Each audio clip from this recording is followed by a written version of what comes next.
Yes, folks, it's Thursday, 2 p.m.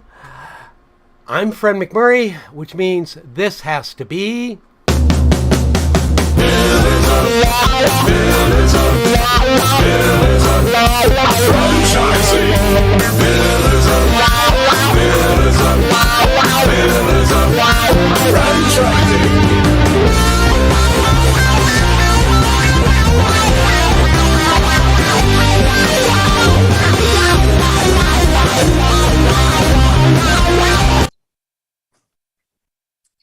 Hey, I guess we get to do the announcement that it's Thursday, it's 4 o'clock Central, and that means this is the next episode of Pillars of Franchising.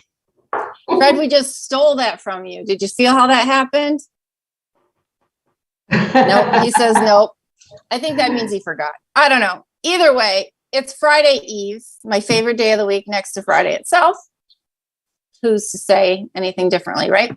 So we have an amazing show today with a couple of great women, powerhouses in franchising that I cannot wait to talk to. And I think all of you will be extremely interested in hearing their stories. So before further ado, Elizabeth, what's our word on the street? Well, our word on the street is that you are going to be out of town next week. We do a lot of work with the Titus Center for Franchising at Palm Beach Atlantic University, and you have been invited to come host a roundtable at their boot camp, their franchise selling boot camp. So we want to hear all about that. But before we do, I want to remind everyone, because I don't want to forget to do this, if you want to call in, we have great guests. We've got Lisa Mary of Jet King. We've got Andrea Mundy, who is back with us and has a lot to contribute about our show today. So if you have questions during the show, please call us at 323-580-5755 or go to pillarsoffranchising.com and reach out to us on the chat. But now I want to hear all about what you are going to be hosting your roundtable about and what the other topics are when you're down in West Palm Beach. Well, I'll tell you. So, first of all, there right now are like over 180 people attending this franchise boot camp. It is put on at the Palm Beach Atlantic University by the Titus Center. We've got a couple of great keynote speakers. Dan Monaghan. I hope, Dan, I'm not slaughtering that, but he's the founder of Clear Summit Group. He's going to be talking to us about barriers of growth in the franchise systems, principles in lead generation, and a couple other things. We have Michael Mudd. He's the partner of Brand One Franchise Development. He's going to be talking about the how to uniquely communicate the brand opportunities that you have for your candidates who are looking to invest in franchises, and then presenting tools and systems to help improve franchise sales overall. And then, of course, we have Kayla Ryan, who you and I met this past month when we were down at the meeting down there, and she's got all kinds of great stuff. She is a second generation franchise guru, we'll call her, talking about why people don't want to fill out lead forms, how you can use I'll say AI, or in general, just new tools that a lot of us don't think to use to help people get your message out, first of all, and then to help people find you and help people proceed and process down the franchising path, so to speak. I really slaughtered that, but I think you know what I'm talking about. So that's, the content's going to be great. There's ways for people who are listening today that are out there. You can still register online. It has 300 certified franchise executive credits associated with it. It's supposed to be 80, 85. That's the most important thing. So getting out of Chicago for some nice warm weather is certainly going to be beautiful for me.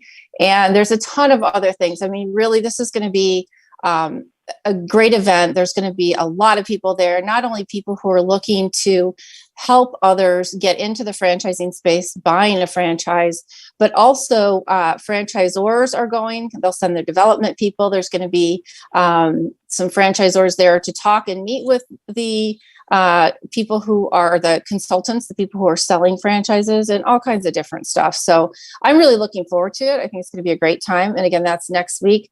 Classes are on 19th and 20th.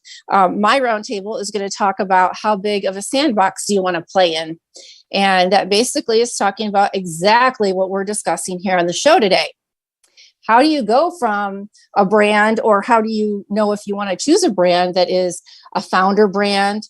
Is it a brand that sits within a small private equity? Or do you want to go with a monster like Neighborly, who has, I can't remember what the count is today. Every day I have to look and see. Junk King came on, which is who we're going to talk to next. And I said, oh my gosh, we didn't even know we had Junk King. All of a sudden, Junk King became a Neighborly brand. So we're going to talk about the pros, the cons, the transition, and things like that in my roundtable on the 20th, I believe. So that'll be a great conversation. And I think it's nice for people to be aware of those different options, because the other thing is things are changing quickly. And you may go in with a brand that's individual, and then they're in talks and your world changes dramatically. So I think being prepared that those are possibilities, knowing what you're looking at long term, it's a great way to be more educated about what you're getting yourself into when you decide to go into franchising. Yeah, and more common than not, when you're acquired with private equity down the road, there are a lot of great attributes to it. But not everybody is built for change, right? A lot of people get out of the corporate world because they're like, things are changing. I don't like change. I don't want to be a change manager, blah, blah, blah. And so we go and we buy our own businesses, our own brands, and we think that's the way it's going to stay. But in franchising, it evolves. And so you have to be ready for that. Yeah. So as in life. So the more you can learn and understand about how all of this works and goes together and how you can navigate the different scenarios, the better prepared you're going to be. For sure. And with that, I'm going to remind everybody one more time, give us a call at 323-580-5755 with your questions or comments for our team and our guests. And Kristin, are you ready to take it away? Yeah, I am. I'm so excited. We have our wonderful Andrea Mundy back with us today. We haven't got to see her for a while, so welcome back and Happy New Year to you, Andrea. Thank you.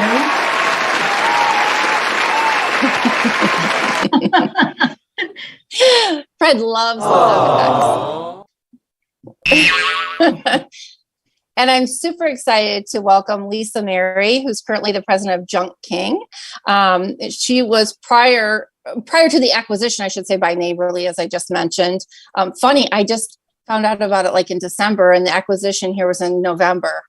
That's what I'm saying. It's information, right? Sometimes it doesn't travel as quickly as you'd want it to, but she is the COO of Junk King, or she was, I'm sorry, before the acquisition.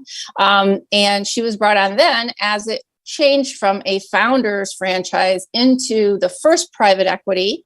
And I think, Lisa, you said, if I'm not mistaken, like from 6 to 28 locations at that point, right?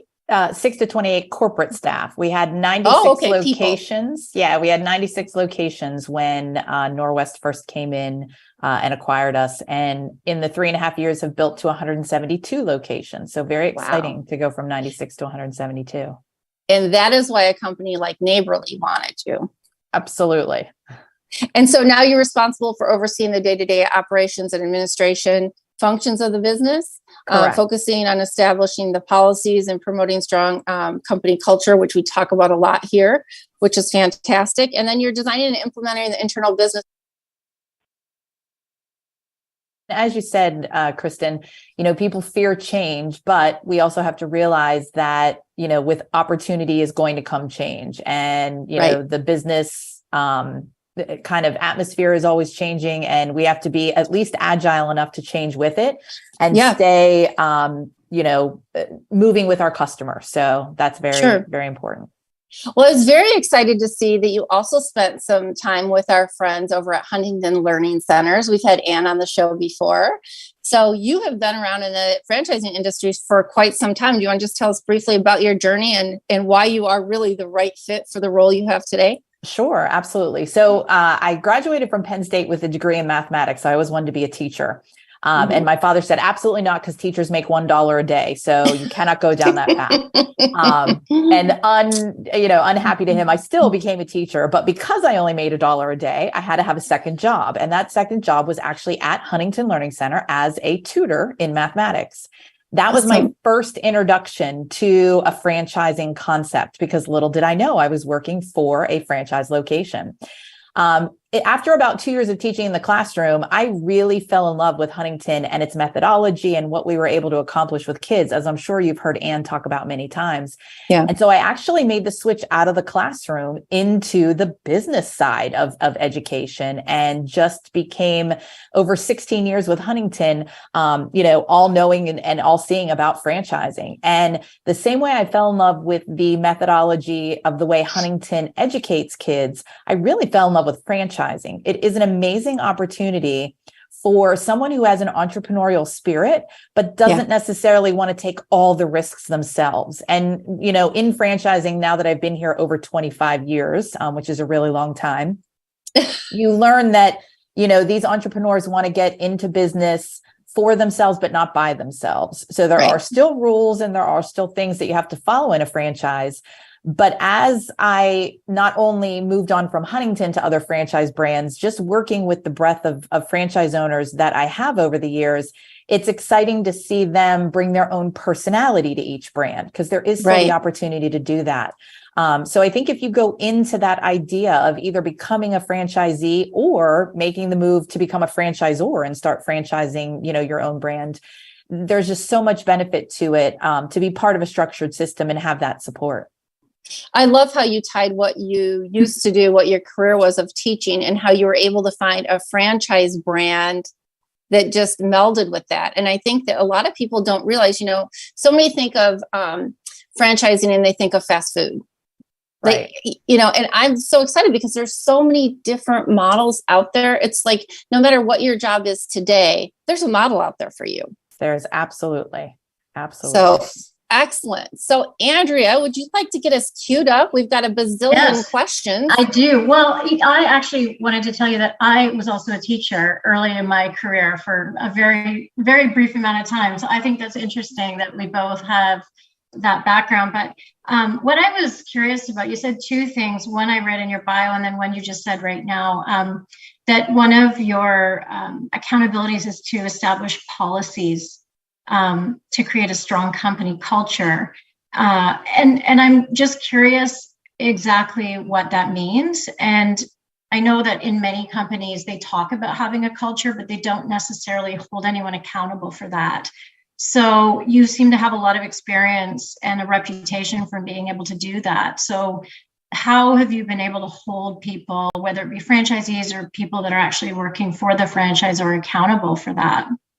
I think when you think about that phrase and you say policy and culture in the same sentence, they tend in most people's mind to be absolute opposites as opposed to something that would go together. Yeah. And when you approach franchising from the understanding that, yes, there's a structure and yes, there's a system, but the people that are out executing that system every single day and living and breathing that system should have ideas and input. And, one of the most amazing examples I heard very early on in my franchising career is that the Big Mac was not created in a lab in a franchisor office, but rather it was created by a franchisee in the field. Mm-hmm. And some of our best ideas in all of the brands I've ever been associated with have come from the franchise owners in the field. And what we have to be able to do as a corporate team is to be able to pull all of that input together and bring all those great ideas together and figure out how can we systematize that to really support and develop and grow the entire system. And what I've found over my career, Andrea, is that when you listen to the franchise community and take their input into consideration when making the policies, then you will have enough of the organization and community that follows and helps you execute that through the rest of the system. Because no matter how big or small your franchise is, there are always going to be top performers, middle of the road, and unfortunately bottom performers. Mm-hmm. And I don't believe, Andrea, that anybody ever gets into business to intentionally fail. But there are times when a franchise owner is just not the right fit for that specific franchise. And that's okay. We can help them healthily exit the system and move on to whatever might be next. But in the meantime, our job is to protect the brand so those middle and top performers can continue to benefit from that strong culture and that strong brand that we've been able to create. Well, sorry, go ahead. No, go ahead, Andrea. Well, I was just thinking about that word policy because we see it as such a negative, but in a lot of ways, I've thought about culture as kind of being driven by values, but in a way, what you're almost creating, you're almost holding the values as the policies. And I really like that. Yeah, that's really interesting. Thank you. I want to get a little into the brand itself, because obviously that's why we had you on here. But I will tell you, along with Andrea, some of the things you've said have really kind of made my mind go in different directions. So I think the other thing that people get caught up in is, and Ray always jokes, he didn't buy Molly Maid to go clean toilets, right? Well, that's not why I bought Molly Maid either. Why we bought the brands we did, and what I hear you describing, is that you want to buy a brand, aside from that fits you financially. I always look at that as like, yeah, that's a given, right? But one that fits you culturally, and it feels good morally and ethically, and the values align.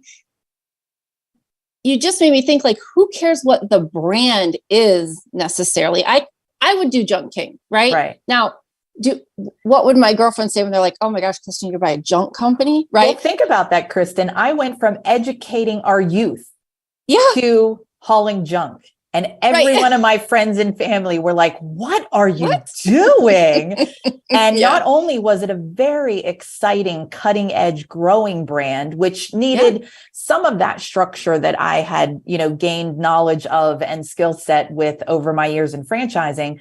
But honestly, the way we go about hauling junk, you'll see from anything on our website or any of the other information you read about Junk King, we are all about sustainability. And quite frankly, saving this planet so that the next generations can have a healthy planet is almost as important as educating our youth.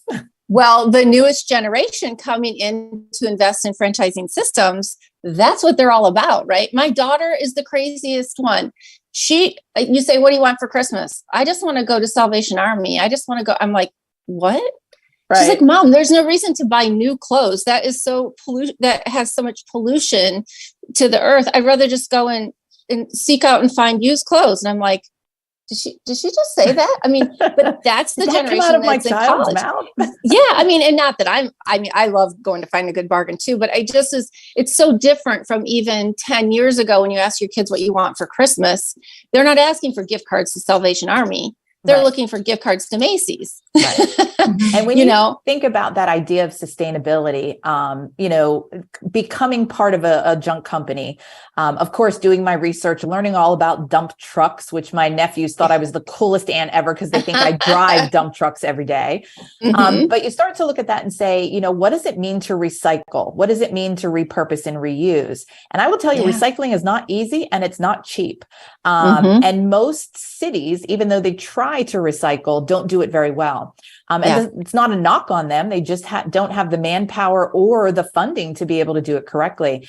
And when we look at the type of things that we pick up on a day-to-day basis, if we have the opportunity to repurpose or reuse or donate those items and keep them out of landfills, it's amazing the sum of the partnerships that our franchise owners have been able to create. Think about something as simple as Habitat for Humanity. Most people are aware of that, where they build houses for underprivileged families. Well, imagine the local Junk King who's collected couches and desks and tables and dressers and just everything that people are getting rid of. If they donate and partner with one of those types of charities, we've basically furnished 80% of the house at no cost to that specific family. It's just, there's so many amazing stories. I could go on for hours and episodes. Yeah.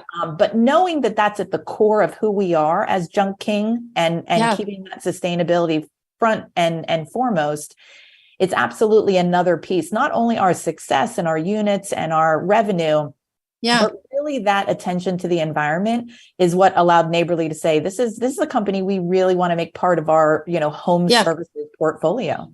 Well, and it fits within the value system we have at Neighborly, right? And so I think, again, that's that cultural fit.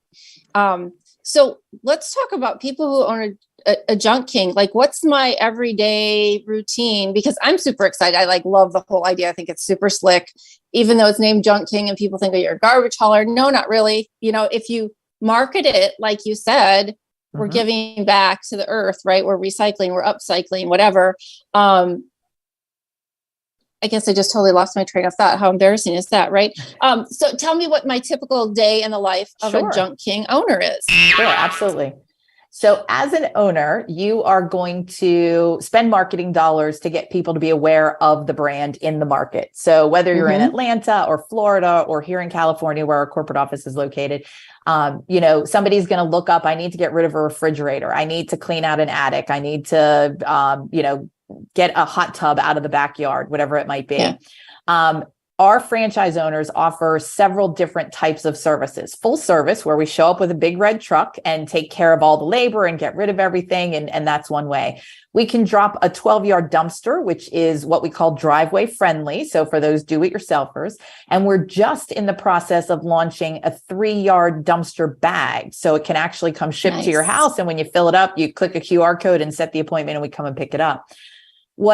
As a franchise owner, when you spend those marketing dollars, all the calls go through a call center. So you wake up in the morning and you have all these jobs on your schedule, and you take your fleet of trucks, whether it's 4 or 14, and you determine based on zip codes and areas who's going where and who's completing what jobs. As they pack a truck, your teams or your crews out there learn how to pack a truck so that they are coming back to the warehouse and pulling off any of the items that we picked up, either to be donated, to be repurposed, or to possibly be recycled. We pull metal off of everything. We pull cardboard out of everything. We try to put at least 60% of every one of our truckloads through that process so that we're taking the absolute minimum to the actual dump or transfer station. Awesome. Then at the end of the day, again, you're, sending your crews off. Congratulations, good job, well done. And you as the owner are typically making those relationships somewhere in the community to be able to connect to those facilities to donate to. If you think about whether it's homeless shelters or battered women's shelters or, those kind of things, they're always needing beds and tables and dressers. And there's just so much you can do in the local community. And as any franchisor will tell you, the more integrated your franchise owners are with the local community, typically the more successful your franchise is. And that's true for any business, not just franchising. Sure. Yeah. I love it. Andrea?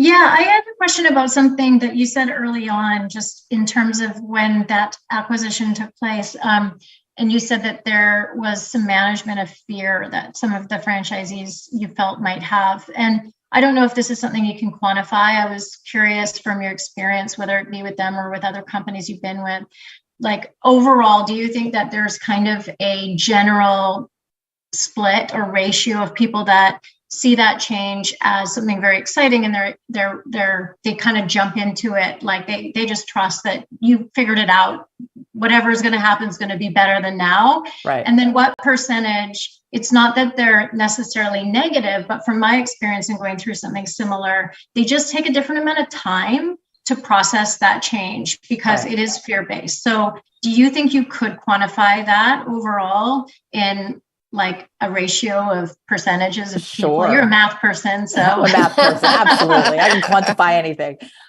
So there's absolutely fear of change from everyone. I would be remiss if I said that there was someone who had absolutely no concern whatsoever when private equity came in. Because when you have direct access to the founder and to have conversations and to feel like you have input to the actual, founder and owner of a company. And now all of a sudden we go from this cute little tight group of 6 corporate employees to 28 corporate employees. When you step back and look at it, you say, wow, they're bringing on some experts in each one of the fields. Instead of one person trying to do finance and marketing and run the call center, now we have an expert in each. They will down the road see the benefits. I think part of our job as the franchisor is to make sure that we are actually over communicating during that time. Because what they have to do is not just hear about what goes on, but again, going back to my math background, really quantify what's happened. Yeah. So you take something as simple as how we used our ad fund dollars when we were a founder run organization to now the programs and the partnerships we have through those same ad fund dollars that added 8 more vendors because we now had somebody negotiating great contracts with those vendors. And we were able to make that dollar go so much further for each one of the franchise owners. How now they had a franchise business coach to talk to, and each one had, only 30 franchise owners, whereas before it was one person trying to support all 96. There does come those kind of benefits with a private equity cash infusion. I think when you look at this most latest acquisition with Neighborly, you think about them being the world's largest home services company. This was a very strategic move for Junk King. When Mike Andriaki and I had, looked at several different companies and opportunities that were there in this next turn, it was something where we were looking that the franchise owners can actually see and feel the benefit to partnering with 17 other home services brands here domestically and 30 other home services brands, internationally. Yep. And you think about that power for them, not just to help the consumer make good choices, because ideally all the brands are being held to similar standards and similar values, like you talked about, That's Kristin. right. But also that it makes it easier for that homeowner. It's not easy to find a landscaper or a house cleaner or a junk hauler. Yep. And there's lots of, it's a very scattered market for almost all of the home services types of brands that are out there. Yeah. So for us to be able to professionalize it and offer it to each of the communities is very exciting. I do think, though, again, like you said, it's kind of like education. Everybody's going to learn at their own pace. Everyone is going to accept change at their own pace. And for those who can never get to the point of seeing the good in it, then, like we said, that might be the point for them to exit this brand and go into the next, emerging brand, because maybe they're a great first adopter. To your point, Kristin, no matter what the brand is, they're just excited to get that next idea or that next, skill moving. Right. The next shiny new toy. Of course. So tell us who would be your ideal candidate as a franchisee? So I think you want someone who is, has a little bit of business acumen so that they can understand how to make business decisions. Somebody who is willing to be a first adopter or be open to some change, especially if they've come into a brand that allows them to give constructive feedback. And notice how I put the word constructive in there, because as all of us in franchising know, there's always some very loud franchise owners that either are just poor performers or just are putting their own agenda. But ultimately, if they have the forum to talk to other franchise owners as well as the corporate team, I think it's something where they have to have that openness to follow a system, but at the same time, you got to be a little gritty in franchising to really, really just buckle down and get it done. It's a little of each of those, but I don't want to create a unicorn. You're not looking for somebody who has expertise in everything, because it's okay if you don't know marketing. That's why you have corporate. It's okay if you don't know how to maintain a jump truck. We're going to teach you how to do that.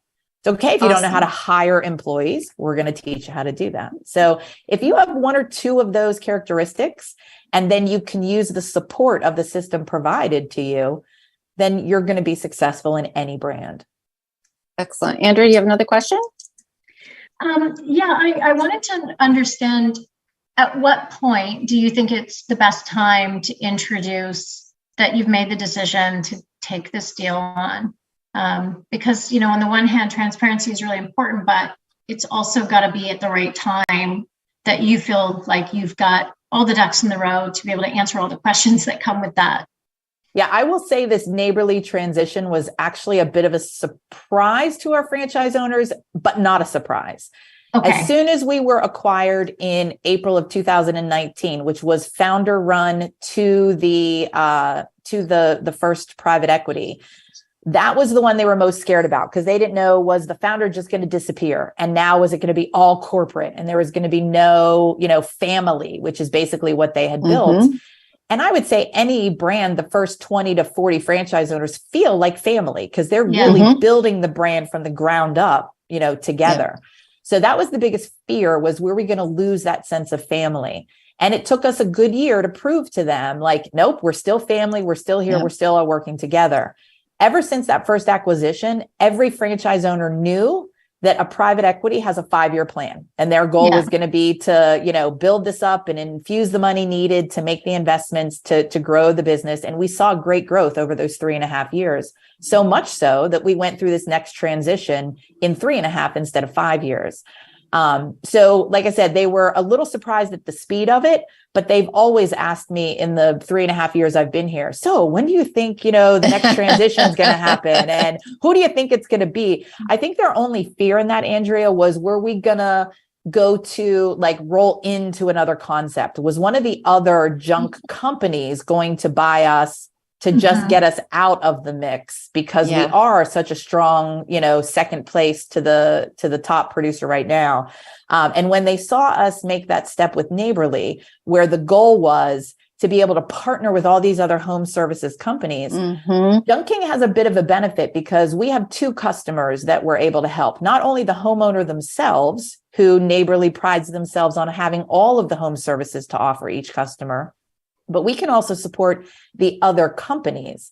We have companies like Rainbow Restoration, Real Property Management, 5 Star Painting. Everybody that goes into the house that do work eventually has junk. And, we can be there to be the cleanup, and not only offer the franchise owners the best pricing, but know they're getting that same quality and same values and all the things we talked about at the beginning of the podcast. And so do you see a little bit of cross-pollination with the franchisees wanting to take other brands and become franchisees of some of the other concepts in the portfolio of Neighborly? Absolutely, Andrea. Already seeing the interest. And again, it's only been since November 1st. So we're talking about 10 weeks. So we're very, very early in the integration process. But our franchise owners are very excited, not only about their opportunity to possibly become franchise owners in other brands, but even just to have their own community of business owners. It's like we have our own B&I group, with all the different brands, and they can talk to other franchise owners who are servicing the homes and seeing the same successes and the same struggles. So it helps them solve problems at a local level, as well as, share the successes. So it's exciting. Yeah. Okay.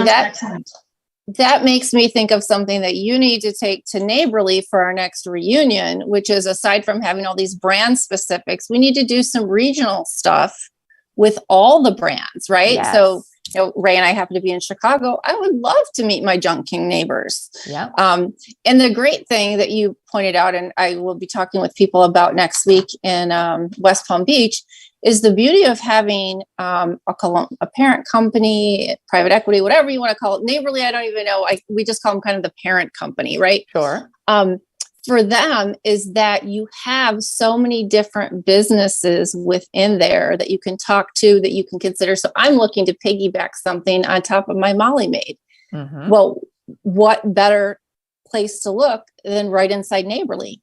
Right. Because it's something I know already. I already believe in the values. I already know how they run their systems. I already know what the strategy and the vision is, right? So I think that's great. And I think we'll probably see within the Neighborly umbrella, as we continue to grow and acquire other companies, you'll see more and more franchisees own multiple brands under that umbrella of Neighborly. I would agree. So, yeah. So can you tell us a little bit, the people out there who are looking to buy and they're really interested in all this, how do you determine your territories? How much is it costing someone to get into this? What do they have to have in the bank ready to go? Sure, absolutely. So in order to buy a Junk King franchise, it's one of the, I'm going to say, simpler business models, because Again, you don't have to build out a store for restaurants like you talked about, or any kind of, big investment that way. Basically, we sell protected territories. So you buy zip codes in a market. Our average territory size is 450 to 650,000 people, and we charge 12 cents a head. So the average cost of a territory is about $72,000 to $75,000. That's the cost for the territory itself. Your other initial investment will come in buying a truck. Now, you don't buy the truck cash, you buy it like you do a car. So there's a down payment, and then you have a monthly payment over 4 or 5 years. So you buy a truck, and then you find a warehouse space in your market, because we are a brick and mortar location. And that's so we can bring all of those items back and sort and recycle and repurpose and those types of things. But you're looking for light industrial space when you get started, 1,500 to 2,500 square feet. So again, rent's not significant unless you happen to be looking in downtown Chicago. But in most of the suburb markets, you can find a light industrial area where your rent won't be very high at all. In our FDD, we quote from, like $900 a month to $3,000 a month is kind of the average there. So liquid, what we require in the FDD is about 150,000 you want to see as capital. But other than that, it really is about then finding the team to go ahead and start running appointments. And our best franchise owners over the last 2 years, as we've gotten started, you start with one truck, you're out running appointments. And within the first 2 months, you're already moving on to your second truck. And then your goal is to add at least one truck a year from there. And the growth has been outstanding. I have yet to find a market, Kristin, where we can say, nope, no junk here. I guess we shouldn't sell this market. Like, that does not happen. Anywhere Amazon delivers to, there is going to be junk. Or just send them to my house, and now this new office, we got lots of it hanging around.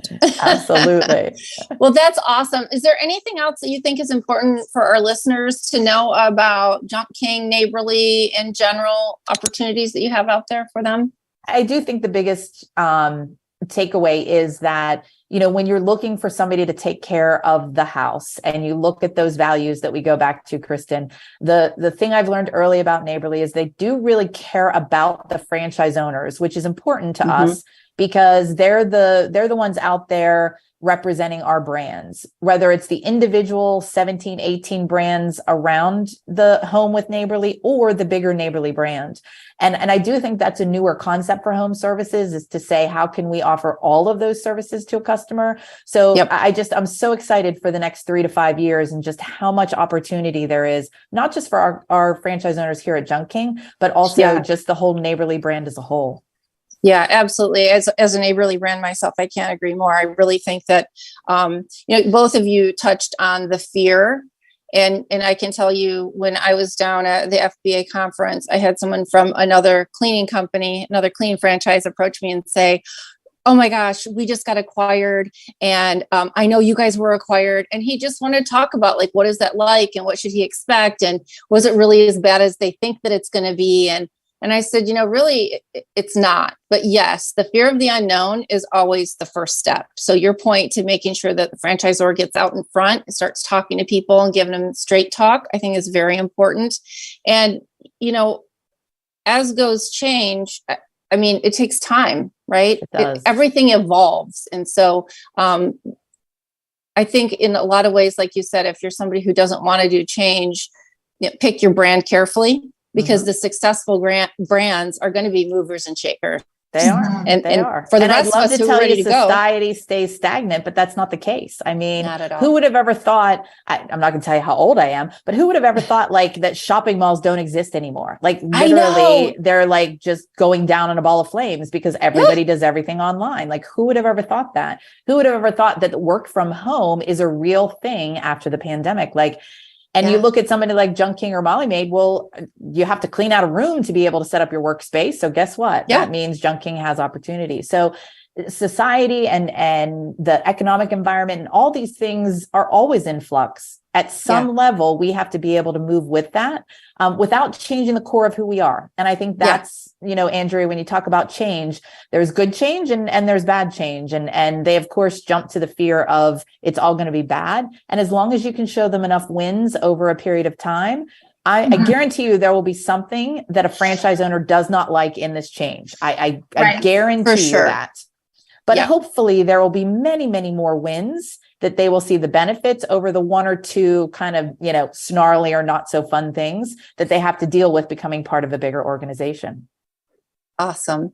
Well, it's been such a pleasure to have you on. I was so excited to talk with you about this brand because it's so interesting to me. I do hope that when you come to the Midwest, you stop through Chicago, you let us know. Ray and I are both here. We'd love to meet you and your team. And you can certainly stop by the new Pillars of Franchising office here in Roselle as well and give us a live visit if you want to. Absolutely. And I'm looking forward to, next year catching up with you and see what a great 2023 Junk King has had now that they are part of the Neighborly family. Yep. I'll get to see it IFA and at Reunion this year. Yes, you will. So we'll see you. Oh my goodness. We'll see you both next month in Vegas. Yes. Sounds great. Thank you so much Awesome. for having me. I really appreciate the opportunity. Thank you, Lisa. Thank you so much, Lisa. Hey, franchise owners. How's your local marketing? Do you feel like you could use some help keeping up with your social media posts and comments and reviews? Do you wonder if you could be doing more to attract local customers? Are you able to identify new move-ins to your local area? At Westvine, we help franchisees like you reach more local customers through digital marketing.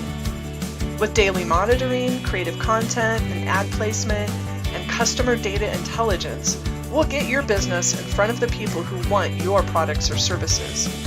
We also work with franchisors who need an agency to handle the digital marketing for all of their locations. If you're ready to reach more local customers, give us a call at 805-265-5440 or visit us at westvine.com. That's 805-265-5440 or westvine.com. Andrea. Here I am. Yes, you are. You are. So I was dying to have this conversation with you because just like we had with Lisa, you actually lived and breathed this entire process not too long ago. And you were actually the founder of your very own company. Mm-hmm, mm-hmm. Well, there's a lot of parallels.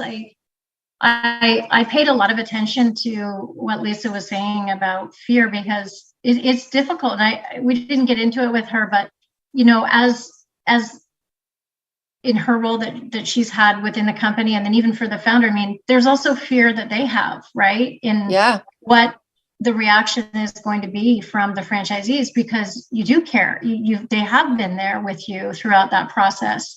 And it's very difficult to navigate the right time to ask opinions on various aspects of what those next steps need to be. Sharing the roadmap, I think Lisa touched on that in terms of what, the reason for that transition is, and then road mapping out what you anticipate being the results of that transition. And then, of course, sticking to it. I think that's the challenging part. Of course, when I went through something like that, that was sort of at the onset of COVID. So there were other reasons for fear that people had.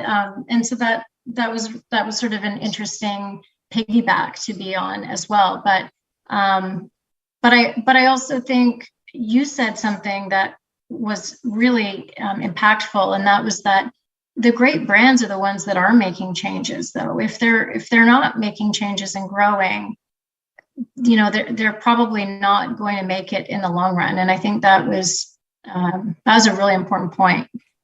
Yeah, I will tell you, you've obviously been through this from a founder's perspective. Mm-hmm. What did you find to be most challenging? Was it when you went from a founder into a franchisor, or when you went from a franchisor into acquisition by a parent company? I think the first challenge was, when you're an owner operator initially, and then you become a franchisor of your own company, and then I partnered with Franworth. So, working with like some incredible people that I learned so much from, and I continue to have a great relationship with.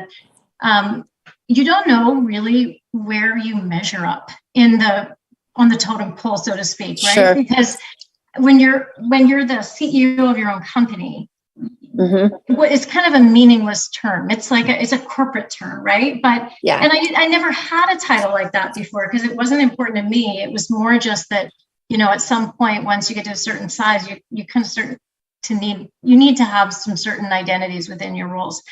And so I didn't really know for sure what I knew and what I didn't know and what I was, you know, am I going to need to sort of move myself into a role that is different?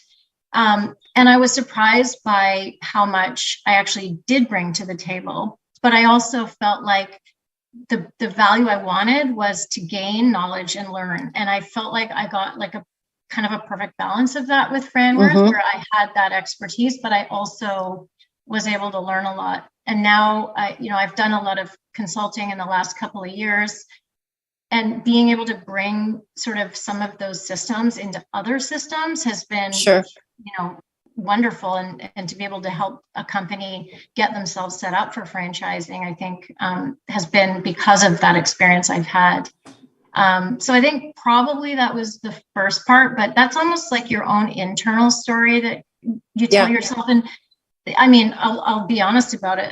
I think sometimes that's a female story. You know, I don't know that guys always go into the room with that same feeling. Maybe they do and they hide it better, but I think we often feel like we're imposters, and there's certainly a term for that, I understand. But yeah, I had to work through that for sure. Yeah, you know, it's funny because Elizabeth and I talk about that all the time, about embracing your identity and your title and making sure that, you know, I think it is interesting, the difference between men and women, because I think that I'm going to use this loosely, and half the people are like, oh, I can't believe she said that, but they're bred to, you know, puff out their chest and stand up tall and own the room when they walk in, right? And we're kind of taught to be a little more demure, right? And graceful, and I'm not that way. But I do think, you know, it's difficult for women to give themselves the credit and respect that is due. And so I think that's a really good point. Do you feel, you know, because we've talked to the folks over at Franworth, and I know a lot of the same people that you know over there, and they are fabulous. Do you think that it made it better for you to be acquired by a smaller conglomerate than, say, a company like Neighborly, who's so huge? Do you think that was a better situation for you? Yes and no. I mean, I think when Franworth became involved with my former company, they were still figuring out exactly the best model for themselves. And so there were some growing pains that came with that, but I did appreciate that they had some transparency around that too, right? So I think that's important. I don't think they claimed to have everything figured out, not, you know, and that's okay. So that's a very good question. It's hard to know because, you know, now I think things are a little bit different coming out of COVID. A lot of the platform companies, like, I don't even remember those existing 5 years ago in the same way that they do now, right? And I went to Springboard in September, and I just couldn't believe how many of these existed now. Yeah. And so it's almost like this new model has been created, and so there's a lot more opportunity for smaller brands to be partnered up with a platform company. So I think, you know, in the past, smaller brands would not have been attractive to some of these bigger companies. Now they have a lot more opportunity for that. And in a lot of cases, I think they should take it. Like, having worked with several different companies who want to get ready for franchising, I mean, the first step is, do you have something to franchise? And that has been a very difficult conversation I've had to have many times with you know, the owners of companies, where there is nothing different that they're doing than any of their competition, even though, you know, they're doing a great job at what they're doing in their market. They might be doing something different. There's no scalability across multiple markets. And so having something that they can identify that no one else is doing, or that they can, like, lay a claim in the like, put a stake. I don't know. I always get cliches wrong, but you know, stake in the sand. Yeah. You know, that's really important. I actually just started with a brand based in Canada that I am like over the moon about, because they have created this proprietary technology in the nail industry, in nail bars, that just doesn't even exist yet. And, you know, we've got how many, 14 locations under construction right now in the next 2 quarters. Like it's just growing so quickly. But the reason for it is because if most women have gotten their nails done, you don't see something different in that industry very often. And it's so fragmented.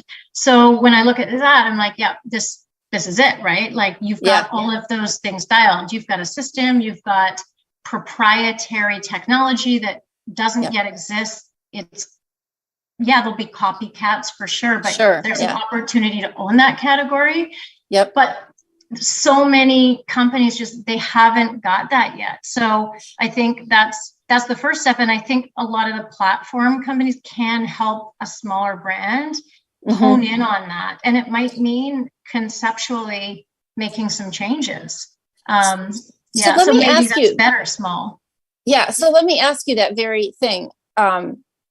So would you advise a company like that to focus on becoming an attractive brand to a platform company? Or would you advise them to just focus on their own growth, kind of the build it and they will come scenario? Like, what do you tell them to do? Like, well, because I always think like, I mean, honestly, I think it comes down partly to economics. I mean, how much funding do you have behind your ability to create a concept that is scalable? And sometimes it's not enough to be able to do that well. And, that's the other thing I've had to walk through with many potential franchisors, is doing a projection model for them or with them and showing them, well, this is actually what it will cost you to properly support a system in the next 3 years. Yeah. And, this is what it's going to take before you start making money. And a lot of them don't realize that. And so if they can't sustain that, it's going to be very difficult to become a successful franchisor and a successful brand in general. And so in many cases, it could make sense to partner with a platform company. But again, it depends on the nature of the deal. What is the platform company bringing to the table? Is it capital, or is it just service support? And those things have to be really clearly mapped out, I think, before doing that deal. Yeah. Yeah. Well, I know a lot of people ask about these, conglomerates, platform companies. I don't even really know what the exact name is we should be using for them, because I don't really know what to call them. Is platform companies the right name? I mean, that's what I've heard. And I think there are so many benefits. I mean, just the economies of scale they can get with a lot of the suppliers is one, major benefit. Oh, huge. And, I think when franchisees are being asked to adopt new systems, like that's a major pain point that all franchisors go through, whether something you can show them on paper, something can make all this additional margin for them if they're leveraging it properly. But it's very difficult to have them agree to want to adopt a new cost, right? And so I think with a platform company, when you get that enterprise level rate for a lot of different things, I think there's lots of benefits to that. And so to some extent, it's positive if, back to your original question, if you can do that relatively early, so that all those new franchisees you're bringing on board, they start with that fresh, new, well set up system with all of the pieces in place that, and you've had Matt Global on before from Woven, like software, operational management software. I mean, when I saw that, I have done work with him too. I mean, I couldn't believe it. I'm like, this is what a franchisor needs to actually operate properly. Even if you don't have it, just look at it and plug in all the things, and then you will have everything you need. Yeah. And I think that's one of the huge values of a platform company as well. So when I talk to people and I try to help them invest in their ideal, their life-changing, their absolute favorite franchise, we do talk a lot about what you and Mary have talked about the small family founder run, right? That's when I joined Molly Maid, we were still founder run. Well, founder / service brands, like 3 brands, right? And it's evolved. And so when I talk to people about that, we talk about kind of their personalities, their level of involvement, their feelings about change, so on and so forth. So I'm curious, for you, if you were someone brand new coming into franchising, what kind of a brand do you think you'd be most attracted to?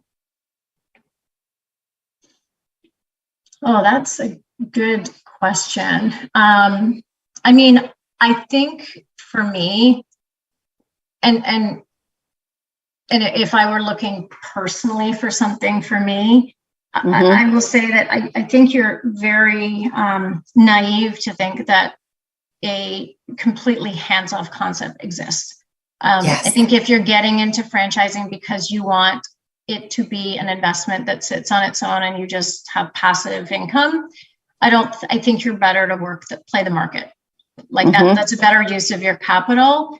I think franchising, back to what Lisa said, is about getting in business because you have a passion for business, but you don't want to do it completely alone. And I don't think you can lose sight of that. I think you have to have a passion for wanting to have your own business. It's interesting. I've spent most of my career in companies, either my own or otherwise, that are very real time, like customer facing. Things happen in the moment. And then I've also spent time in short term where things are not real time. So the benefit to the end user is down the road.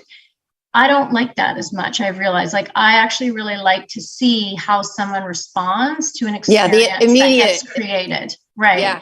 Whether feedback. that be in, picking up their junk or having a manicure done and getting their nails perfect, or a facial, or even on the supplier side, there can be lots of ways that can come to life.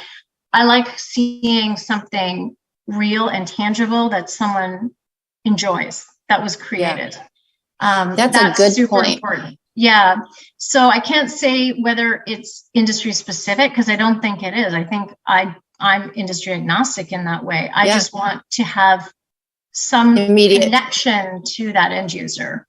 Yeah. Yeah. I think that's very interesting. I hadn't thought about, I don't even know if the profiles we do talk about immediate feedback. I mean, that's really what it is, right? It's the immediate, okay, this is why I'm doing it. Every day at the end of the day, you've got this sense of satisfaction that, this may not have gone well, but I had 10 happy customers. So we're making progress, right? Well, maybe just that simple. I mean, if you're with Molly Maid, you see the reaction people have coming home to a clean house, right? Yeah. We're coming home and, maybe they've gone through a traumatic event and they've brought in junk king to come and remove that memory and deal with that. I think just making people happy or making it something easier for them if you're on the supplier side. So I think maybe it's just that simple. We get into something that you leave someone better than you met them. That's what I'm looking for. I think that is a great way to put it. Yeah. And, I think that goes back to the values and, all over again, the culture and the kind of business that you build. Well, I have to tell you, I'm so glad that you are back and that you've had lovely holidays and time with your family. And, we love having you here on the show because you have such an interesting perspective that a lot of us don't have. And we got a lot of positive feedback. I met some emerging brands last month at the Franchise Hot Seat that actually were at Springboard. And great. They were so excited. They said, of all the places we've been, of all the things we've done, Springboard really helped get them focused. And then they came to Hot Seat and got a little more, and they're like, oh my gosh, that's what they were talking about at Springboard. So I think it's great that you are able to contribute on that level, certainly level to in the show here, and then to so many other great franchise systems out there that just need a little extra help, a little fresh set of eyes and things of that nature. So thank you very much. Thank you. And as always, we can't wait to see you again, hopefully next week or the week after that you can be back on. Thank you. And now I think Fred's going to make us pay some bills. As usual, thank you for joining Pillars of Franchising. We appreciate every single one of you. We want to give a shout out to our sponsors, the Titus Center for Franchising at Palm Beach Atlantic University. You can find them on the college's website. Also, Franchise Show 247, which can be found at franchiseshow247.com. We couldn't do without our sponsors, and we appreciate their support. Don't forget, we'd love to have calling guests. Our number to call in is 323-580-5755. That is 323-580-5755. If you have questions for our guests or for any of our $1 Million Mentors, we welcome you to call in at any time on the show. We will do our very best to answer your calls. Stay tuned. More coming up. On what you're buying. Mm-hmm. So what you're saying is if they are vague and evasive on their numbers, then that's right. So let's assume they are vague and evasive. Ray, would we run away then, or would we push further? Well, one of the things that is mentioned in many seminars I've attended is that if you're intending to sell your franchise and you are taking things out of the franchise that would decrease the profit, you might want to start to clean them up, clean those things up a little bit. Personal items that should be personal that are being subtracted from the business need to be put back into the business. So I would not necessarily consider that cooking the books, as the term I used on the last show, but it'd probably be normal things. Cooking the books, to me, the definition would be inflating the profit to the point where it may even become obvious. So I guess the question to Darlene is, how do we see that? How do we see that things are becoming, less obvious, that things are rather inflated? Maybe looking at previous years would be one of the things that you could, instead of asking for maybe 3 years back, ask for 5 years back. What do you think, Darlene? I would agree. The more history you can get, it will show whether or not the numbers have changed dramatically. If all of a sudden there's a huge increase in revenue in the current year, or maybe the last year of the return that you have, you can try and start looking at and ask questions as to what they did differently to increase their revenue that much. Did they add new revenue streams? Does it make sense at that point? Mm-hmm. As well as what type of expenses are they trying to now pull out that aren't consistent with the tax return?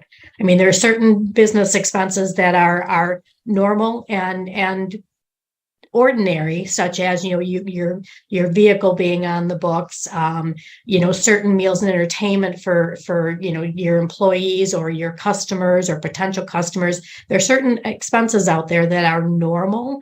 But what you're looking for is things that they're trying to add back in that would sound out of the ordinary. Mm-hmm. Again, are there, expenses, let's say for a restaurant? What type of expenses are they wanting to add back in? If they're trying to add back in food costs because they're saying these weren't necessarily sold to customers, then you might want to start looking a little deeper as to whether or not all the numbers are consistent with what would be considered a normal deduction on a tax return. So what you're saying is if all of a sudden I saw an expense for, let's say, a 90-foot RV there, that I knew that would get right. That should be a trigger and say, If someone would be trying, and again, maybe it's an option.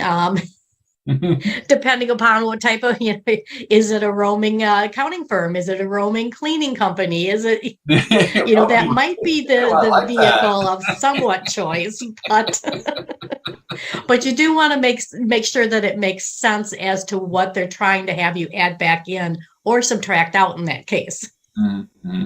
Okay. So what I'm hearing is so I remember in the accounting classes I took, it's always, debits minus credits, so on and so forth. But the expenses is what I really have to look at to see on a year-over-year basis if expenses have peaked, or when they were at a peak, or when they dropped, or something like that, especially if they're inflating the value, if they're cooking the books to inflate the value, then the expenses are probably going to really go up or go down the year that they're trying to sell.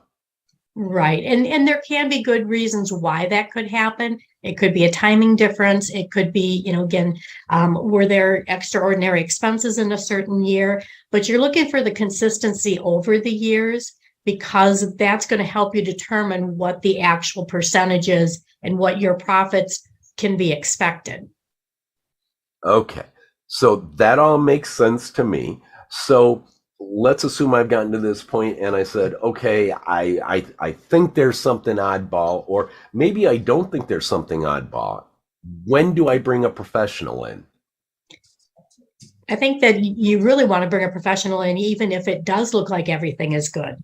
Again, there are certain things that a professional can maybe see that isn't on that front page of the tax return of, yes, my expenses look correct each year. My revenue looks like it's, gone in the right direction by a reasonable amount. But there's other things that a professional can look at as in the balance sheet to see that each year ties out things like the retained earnings, which show the profits and losses of the company. Does each year tie out from one tax return to the other? That can be an indicator right there whether or not something has been changed if it's not consistent year to year with the different tax returns. Mm-hmm. Okay. So then my next question runs is, okay, so I'm going to take a look at it to see if it's worth going after, and I've ascertained that it is. I'm not sure if they're cooking the books or not, but then it's time to bring the professional in to take a look to give me that final answer. So the two questions I have is there any, these are both budgetary questions. One is time. What amount of time should I budget for a professional to go through the books and give me back a report, is I guess what I'm saying. And that's going to depend on what kind of reports you have available. Is it someone that only has a tax return for a couple of years? Is it someone who has monthly financial statements that they can go through and look at? I think the most important thing is to find someone that has the time to look at it, is willing to go through it with you, give them that information ahead of time, and let them kind of form a list of things that they like about the company and things that they have questions about for you then to take back to the person you're looking at buying from. Excellent. So then, as I said, the other question is budgetary. What is this going to cost the erstwhile buyer? There's a lot of different ranges depending upon what type of company that you're going to take it to. Again, is this a company that you're going to look to engage in on a monthly basis to help you with your payroll, your accounting, your tax returns? They might be willing to do it without a charge or a fairly minimal charge, $500,000, which again may sound like a lot, but you've got a big investment you're making here. The best money you can spend is the money you spend ahead of time to make sure that you're aware of what you're buying and know, and hopefully can see if there's anything that is going to be inconsistent that you need to change right away if you do still plan to go ahead and buy it. Excellent. Okay, Ray, I think I'm smarter now. I'll let you have the last questions and comments here. So, yeah, I think the best advice that we can give anybody looking for a franchise, I think even a new franchise, doesn't have to be one that's already in business, As an example, I really didn't know any good attorneys when I opened my franchise, but I had a friend of a friend of a friend who knew an accountant who I said, "Hey, can you look over the FDD?" And he did, and he said, "Yeah, it looks great." But what else is he going to say? He's an accountant. Hey. But Ray, get the shot in there. Yeah. But yeah, it worked out good. It happened to be a good company. Molly Maid has been a fantastic company to be the owner of, and I think it's worked out great. So I guess the answer to the question, should you hire experts to look at the books and all the other legal things that might be standing out there, definitely would be yes. And I think someone like Darlene would be be able to give you excellent advice. Thank you. So Darlene, since you didn't ask the question, I will now ask the last question. I will thank you for being on Pillar to Pillar, but how do people get a hold of you? This was always the famous Ray's last question. And yes. It's amazing how many times. I was getting to it, Fred. You must be patient. So how do people get a hold of you, ma'am? Well, first of all, they can always contact Ray. He's got all of my information. That's right. Our website is Tax Solutions with 2 X's, TAXXSOLUTIONS.com. That's another way to get a hold of us. We're a firm who loves talking to our customers, our clients. One of the key reasons that people get frustrated with the people they use is lack of follow through, lack of return phone call. We love talking to our clients. We would rather talk to our clients ahead of time, which is why we have a monthly service for our customers, as opposed to bring me your stuff from last year around tax time. I'll put it on extension and we'll hope to get it done before the extension is up. Because to me, there's not a lot of value in that as far as current data, current help. And a lot of times they charge you if you're going to ask other questions. We like to know our clients month in and month out. That way, if Ray calls and says, "Hey, I'm thinking about this crazy idea I have," we can try and help him with that. Is a great plan. Or, well, let's kind of talk about it. Because we know his business, we know him, we know his situation. So. Yeah, absolutely. When you call Darlene, just say Ray sent me. Well, thank you again for being our guest guinea pig on Pillar to Pillar with Ray. It's been really useful information for those of us looking to buy an existing franchise, which normally we cater to those who want to buy a new one. But like I said, myself, I would never want to buy a new one. Too much hard work. Well, thank you for having me. You bet.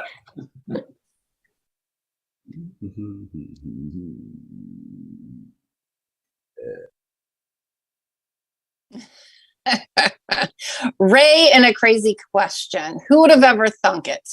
We would like to thank you for joining us on the show today, and thank you to our guest, Lisa Mary of Junk King. As always, we appreciate Pillars of Franchising contributors, Ray Pillar, Andrea Mundy of RDCP Consulting, as well as our producers, Fred McMurray and Elizabeth Denham. I am Kristin Selmeczy, and together we are your resource for franchising success. And don't forget, this has been another Pillars of Franchising episode, and the dream starts here. Have a great week.